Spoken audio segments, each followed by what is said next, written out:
like I am Vandana and we are learning GK of class 4. This is EduRise series by Amit Publishing House and here is a book Knowledge Navigator Your GK Journey.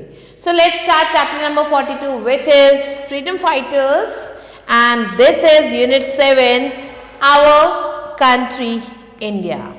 So India became independent on 15th August 1947. India जो है आज़ाद हुआ था 15 अगस्त 1947 को because of selfless efforts made by many freedom fighters, क्योंकि बहुत सारे freedom fighters उसके पीछे थे, उनके सेल्फलेस एफर्ट्स यहाँ पे थे.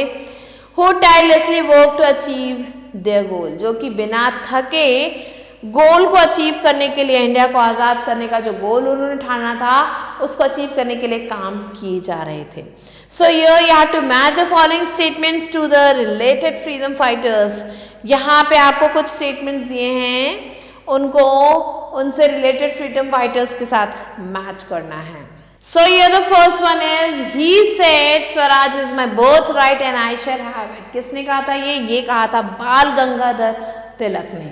Second, she unfurled the flag of Indian independence at a conference in Stuttgart Germany. इन्होंने जो इंडियन नेशनल फ्लैग था उसको अनफोल्ड किया था जर्मनी के एक कॉन्फ्रेंस हॉल में and she was madam Bhikaiji Cama. Third one, he said give me blood and I shall promise you freedom. तुम मुझे खून दो मैं तुम्हें आज़ादी दूंगा and it was said by Subhash Chandra Bose. Fourth one, the nightingale of India who participated in the civil disobedience movement. इन्हें जो है नाइटिंगेल ऑफ इंडिया के नाम से जाना जाता था और ये जो है सिविल डिसोबीडियंस मूवमेंट में इन्होंने पार्ट लिया था and she is Sarojini Naidu. Fifth one, he is considered the political Guru of Mahatma Gandhi. इन्हें जो है महात्मा गांधी के पॉलिटिकल गुरु के नाम से जाना जाता है and he is Gopal Krishna Gokhale. Now sixth one, the first women president of the Indian National Congress. ये पहली women president थी इंडियन नेशनल कांग्रेस की.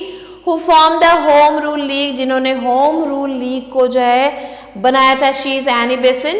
Seventh one, the queen of Jhansi who died fighting the British forces in the revolt of 1857.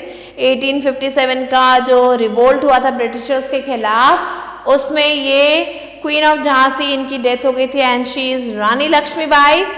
एथ one, शहीद आजम who inspired the youth of India to fight for freedom. ये इन्हें शहीद आजम के नाम से जाना जाता है एंड ये जो है इन्होंने इंडिया के यूथ को जो इंस्पायर किया था फ्रीडम के लिए लड़ने के लिए and he is Bhagat Singh. Now let's move on to do you know. So Subhash Chandra Bose was the founder of Azad Hind Fauj. Subhash Chandra Bose इन्होंने ही आज़ाद हिंद फौज को जो है फाइंड किया था which is also known as Indian National Army. So this was all for today and with this we have completed the chapter. I hope you understood it. I'll be meeting you soon with a new video and a new chapter. Till then stay tuned and thanks for watching.